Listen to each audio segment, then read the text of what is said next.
Hello everyone, welcome to the Satyam classes. आज के इस वीडियो में आप सबका स्वागत है, जिसमें हम लोग डिस्कस करने वाले हैं डीएलएड थर्ड सेमेस्टर के टॉप 10 मैथ के एमसीक्यूज क्वेश्चन, जिसको आपको देखना और खुद को जांचने का मौका मिलता है आपके टॉप 10 एमसीक्यूज में कि आपकी तैयारी कितने लेवल तक की हुई है और अभी कितना आपका बाकी है तैयार होना। ठीक है, याद रखिए, जिन लोगों का बैक है वो लोग मैंडेटरी है देखें, क्योंकि अगर थर्ड पास करोगे तभी फोर्थ दोगे, और फोर्थ दोगे तभी जाकर के आपके किसी भी टीचिंग एग्जाम में बैठने की पॉसिबिलिटीज बनती है। क्लियर हो गया? तो इसलिए बहुत इंपॉर्टेंट सेशन होने वाला है। लास्ट तक देखिएगा, एंड तक देखिएगा, और जो बच्चे हमसे पहली बार जुड़े हैं वो प्लीज चैनल को सब्सक्राइब कर लें and press the bell icon, जिससे उनको टाइम टू टाइम नोटिफिकेशन मिलती रहे।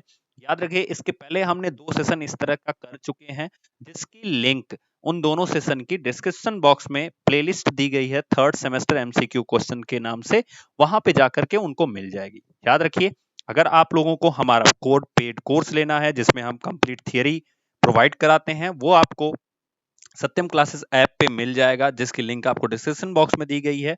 वहां पे कोर्स को जाके स्टोर सेक्शन में आपको एनरोल करना है खुद को, और आप उस थियरी वाले सेक्शन को अच्छे से आसानी से, साथ ही साथ सॉल्व पीडीएफ को भी आपको प्रोवाइड किया जाएगा, आप वहां पे पढ़ सकते हैं। क्लियर हो गया? चलिए स्टार्ट करते हैं सेशन को। पहला क्वेश्चन हमारा दिया गया है, यदि 6, 18 यक्स और 15 समानुपात में है तो यक्स का मान बताइए। देखिए, 6, 18 यक्स और 15 समानुपात में है, तो हम इसको लिखेंगे कैसे? 6:18, फिर लिखेंगे प्रपोर्शन।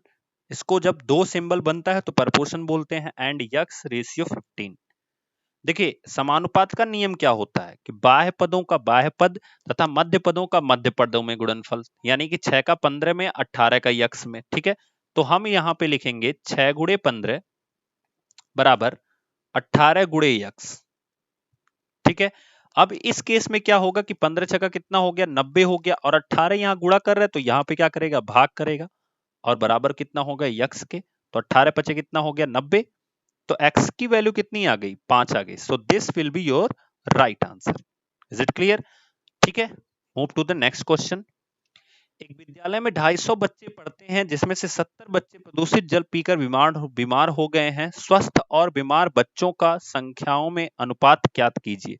तो याद रखिए, अगर हम बात करें, इसमें लिखा गया है पहले स्वस्थ, फिर लिखा गया है बीमार, तो स्वस्थ कितने हैं वो कैसे पता चलेगा? कुल हैं 250, 70 बच्चे क्या हो गए हैं? बीमार पड़ गए हैं। तो हमें स्वस्थ बच्चों की संख्या कैसे पता चलेगी? तो यहाँ पे हम लिखेंगे स्वस्थ बच्चों की संख्या। स्वस्थ बच्चों की संख्या कितनी होगी? तो वो हो जाएगी 250 में से हम क्या करेंगे? 70 को माइनस कर देंगे। 250 में से हम 70 को माइनस कर देंगे तो कितना हो जाएगा? 180 बच्चे। ठीक है, और याद रखिए, बीमार जो बच्चे हैं वो कितने हैं? बीमार बच्चों की संख्या कितनी है? बीमार बच्चों की जो संख्या है वो है 70, और इन्हीं का हमें रेशियो बताना है। तो हम लिख सकते हैं स्वस्थ बच्चों की जो संख्या है रेशियो में बीमार बच्चों की जो संख्या है, उसको निकालने के लिए हम लिख सकते हैं 180 डिवाइडेड बाई 70। 0 से 0 कैंसिल, आंसर हो जाएगा 18:7। So it will be our right answer. Clear हो गया? बहुत आसान सा सवाल था। दोस्तों, अगर आपको सेशन समझ में आता हो तो प्लीज लाइक कर दीजिए, और अगर आपको इस क्वेश्चन के पीडीएफ चाहिए तो आपको सत्यम क्लासेस का ऐप डाउनलोड करके फ्री स्टडी मटेरियल के सेक्शन में जाना है। वहां पे आपको इसका पीडीएफ, सॉल्व पीडीएफ आपको अवेलेबल करा दिया गया है, तो आप वहां से ले सकते हैं। ठीक है ना? चलिए, अगला लिखा गया 3125 का घातीय संकेतन लिखिए। तो बहुत आसान है, 3125 का घातीय संकेतन। किसी भी संख्या का घातीय संकेतन लिखने के लिए जैसे आप लोग एलसीएम निकालते हो ना, ऐसे इसको पहले तोड़ लिया करो। तो जब हम इसमें 5 से भाग देंगे तो 6 पचे कितना हो जाएगा? 30। बचा कितना? एक। ये हो जाएगा 6 दूना 12, और फिर कितना बचा?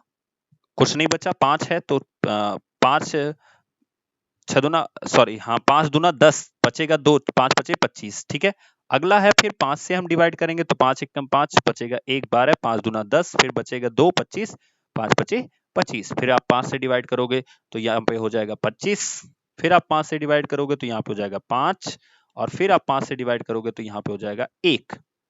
याद रखिए 5 कितनी बार हो गया, 2, 2 4 और 1 5, 2, 2 4 और 1 5।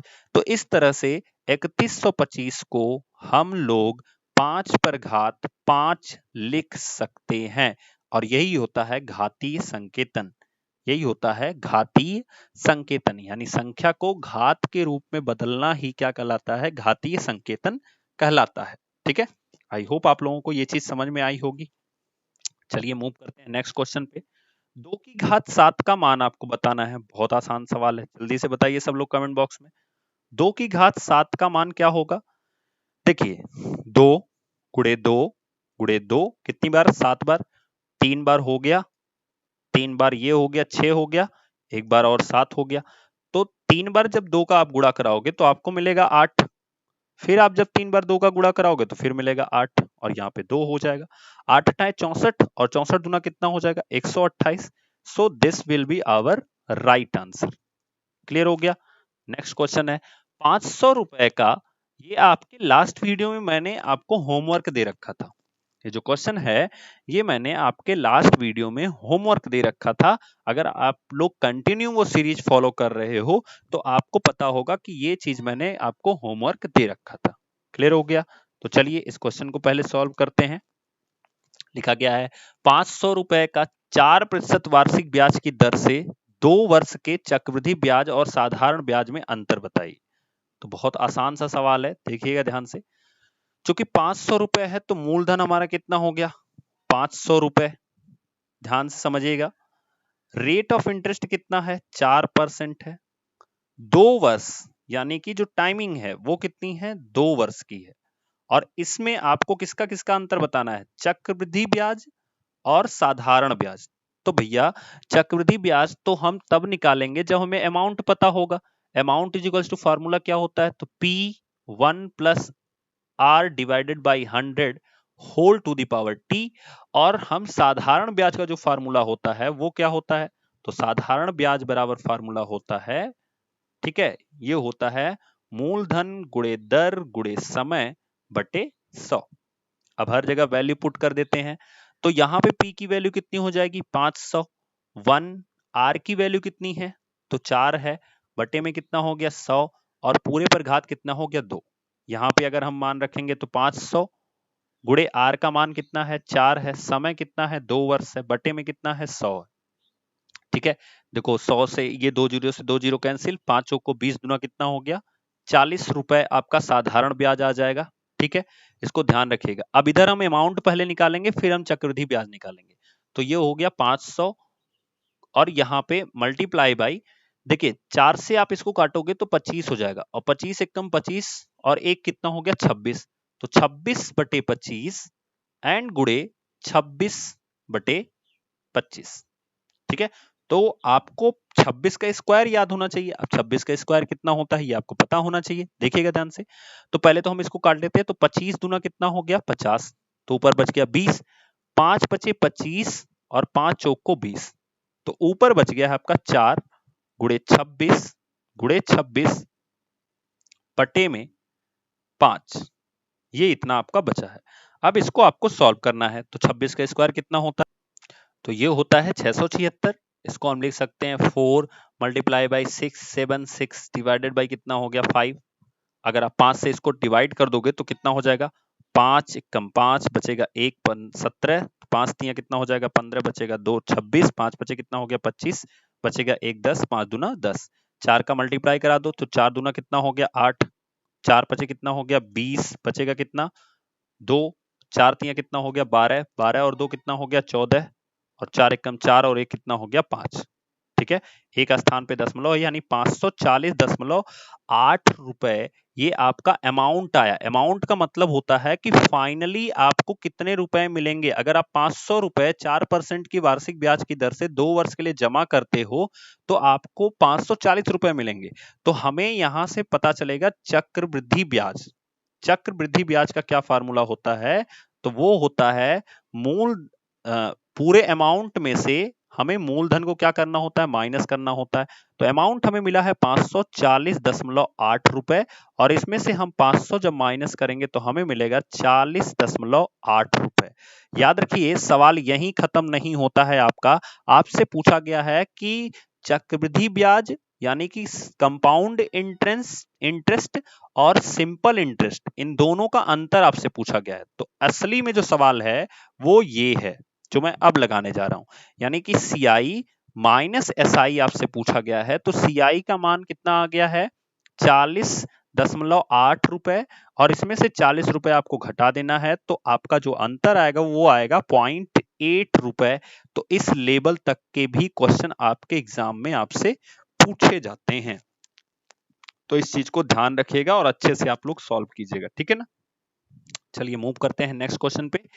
अगला क्वेश्चन भी मैंने आपको होमवर्क दे रखा था, इसको भी आपको बताना है कि क्या इसमें सही है और कैसे आप इसको सॉल्व कर सकते हो। क्लियर हो गया। तो इसका गुणनखंड आपको करना था, आप कैसे सॉल्व कर सकते हैं, इसके गुणनखंड को कैसे लगा सकते हैं, ये आपको देखना था, ठीक है ना। चलिए तो क्वेश्चन दिया गया है, एक घन का विकर्ण 6√3 सेंटीमीटर है, उसका आयतन ज्ञात कीजिए। चलिए सॉल्व करते हैं इसको। तो देखिए जो घन का विकर्ण का फॉर्मूला होता है वो होता है a√3, और इसका a का मतलब होता है भुजा देना, ठीक है। और ये आपको दिया गया है 6√3, √3 से √3 कैंसिल, यानी a की वैल्यू जो हो गई वो 6 हो गई। यानी अगर मैं एक घन बनाता हूं, ध्यान से देखिएगा, अगर मैं एक घन बनाता हूं तो इस घन की जो भुजा है, ठीक है ना, इस घन की जो भुजा है उसमें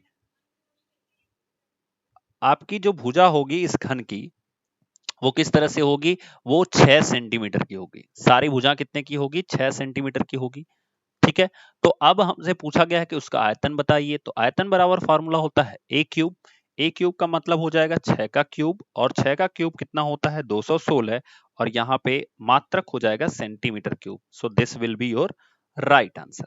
दोस्तों ये हमारा क्वेश्चन यहाँ पे मिस हो गया है थोड़ा सा। तो अब देखिए इसको हम लोग करते हैं, ये कैसे होगा, देखो यहाँ पे हैं कुल 5 टर्म। अगर आप ध्यान से देखोगे तो कुल कितने टर्म है, 5 टर्म है।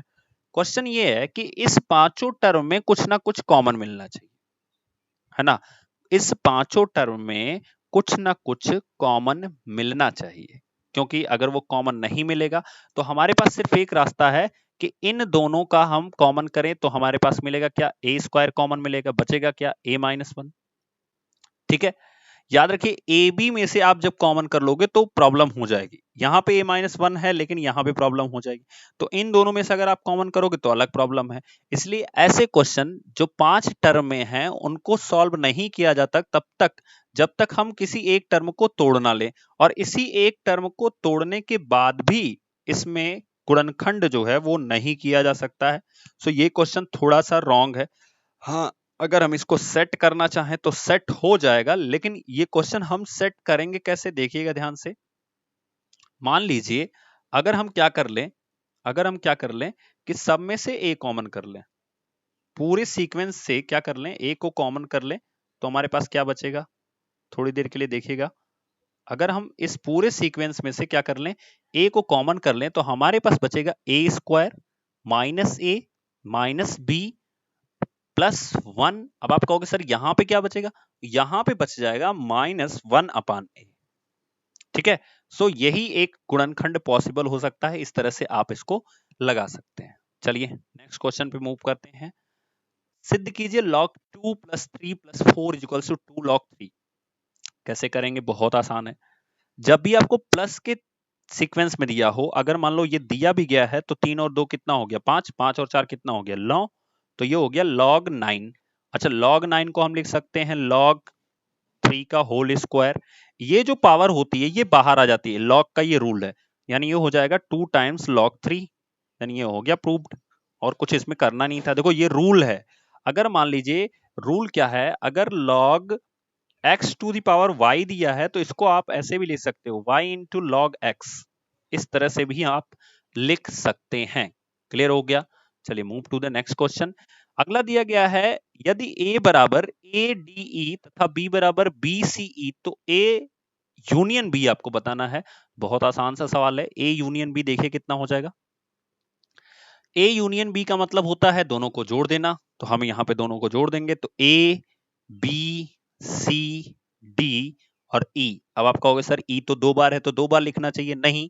आप ध्यान दीजिए, जब भी यूनियन आप लिखेंगे तो आप हमेशा जो चीज 2 बार रहेगी उसको 1 बार लिखेंगे। यूनियन का मतलब होता है हिंदी में संघ, संघ का मतलब होता है साथ साथ चलना, साथ साथ चलने का मतलब होता है जोड़ना। ठीक है, तो दोनों के एलिमेंट को आप जोड़ दोगे और जो एलिमेंट 2 बार होगा उसको 1 बार आप लिखोगे, जो 2 बार होगा उसको कितनी बार लिखोगे, 1 बार आप लिखोगे। क्लियर हो गया। नेक्स्ट क्वेश्चन है हमारा एक्स स्क्वायर माइनस 625, इसको कैसे सॉल्व करेंगे, तो बहुत सिंपल है। एक्स स्क्वायर माइनस 625 को आप लिख सकते हो 25 का होल स्क्वायर। अब ये फॉर्मूला हो गया ए स्क्वायर माइनस बी स्क्वायर का। क्या फॉर्मूला होता है ए स्क्वायर माइनस बी स्क्वायर, ये होता है ए प्लस बी एंड क्या होता है a माइनस बी। तो अब हम यहां पे लिख सकते हैं x प्लस 25 और लिख सकते हैं x माइनस 25। तो बस सिंपल सा हमारा ये आंसर हो जाएगा। चलिए move to the next question. नीचे दिए गए आंकड़ों की माध्यिका निकालिए। तो देखिए इसकी माध्यिका ज्ञात करने के लिए हमें एक सिंपल सा काम करना है कि सीक्वेंस आपको संचयी बारंबारता पता होनी चाहिए। मतलब अगर मैं लिखूं तो हम लोग माध्यिका निकालने का बड़ा सिस्टम है प्यारा सा। पद लिखिए, बारंबारता लिखिए और यहां पे लिखिए संचयी बारंबारता। संचयी बारंबारता माध्यिका 2 चीजों पे निकलती है। अगर आपके जो बारंबारता है, ठीक है, इसकी संख्या, ठीक है, अगर सम आ गई तो उसका अलग फार्मूला होता है और अगर विषम आ गई तो उसका अलग फार्मूला होता है। तो दोनों को हमें कैसे पता करना पड़ेगा, देखिएगा ध्यान से। तो हम सबसे पहले पद के नीचे लिखेंगे, क्या लिखेंगे, 5, फिर है हमारा दूसरा 7, फिर है 8, फिर है 12, देन है 14 और उसके बाद है 16। ठीक है, उसके बाद क्या है, 16 है। ठीक है, अब सवाल उठता है कि ये जो बारंबारता है उसको भी हम लिख लेते हैं। तो 5 के सामने की बारंबारता कितनी है, 4 है। 7 के सामने की बारंबारता कितनी है, 5 है। 8 के सामने की बारंबारता कितनी है, 4 है। देखो बारंबारता क्या डिनोट करता है कि आपका ये पद कितनी बार आया है, ये डिनोट करता है। 12 का कितना है, 3 है। 14 का 8 है। 16 का 6 है। अगर हम कंप्लीट बारंबारता जोड़ दें तो कितना मिलेगा। संचयी बारंबारता कैसे लिखते हैं, यही लिख लेते हैं, अपने आप पता चल जाएगा। तो 4 का 4 लिखते हैं, 4 और 5 जोड़ेंगे तो कितना हो जाएगा, 9। 9 4 जोड़ेंगे तो कितना हो जाएगा, 13। 13 3 जोड़ेंगे तो कितना हो जाएगा, 16। 16 8 जोड़ेंगे तो कितना हो जाएगा, 24। 24 6 जोड़ेंगे तो कितना हो जाएगा, 30। तो पदों की संख्या यानी कि जो बारंबारता आ गई ये 30 आ गई।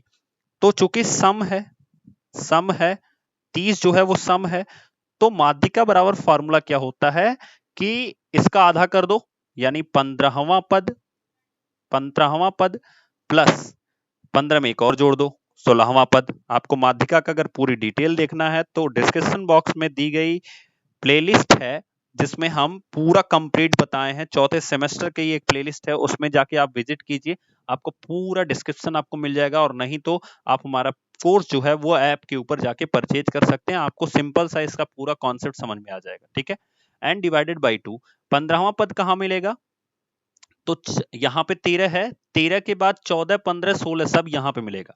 इसका मतलब पद जो हमारा होगा वो कौन सा हो जाएगा, तो वो हो जाएगा 12 प्लस 12 डिवाइडेड बाई 2। तो 12 12 24 में 2 से भाग देंगे तो आंसर आएगा 12। बहुत सारे बच्चे गलती करते हैं, 15 16 जोड़ देंगे 31 और 2 से भाग दे देंगे, तो उनका आंसर हमेशा गलत आता है। इसलिए ऐसे क्वेश्चन आपको नहीं लगाने हैं। ठीक है, नेक्स्ट क्वेश्चन है, निम्नांकित चित्र में BE A is equals to x degree B C A की वैल्यू बतानी है। तो बीई ए ये है हमारा एक्स डिग्री, आपसे पूछा गया है बी सी और ए की वैल्यू बतानी है। देखिए ये जो ए बी है ये एक जीवा है, ए बी क्या है, एक जीवा है, ध्यान से समझिएगा। और जीवा जो है वो वृत्त को 2 भाग में विभाजित करती है। तो ये जो ऊपर वाला हो गया ये क्या हो गया, दीर्घ वृत्तखंड हो गया, और नीचे वाला क्या हो गया, लघु वृत्तखंड हो गया। याद रखिए एक थियरम मैं आपको बताता हूं। थियरम क्या है या आप कह सकते हो प्रमेय है, क्या है कि एक ही वृत्तखंड में बने कोण, एक ही वृत्तखंड में बने कोण, वृत्तखंड में बने कोण,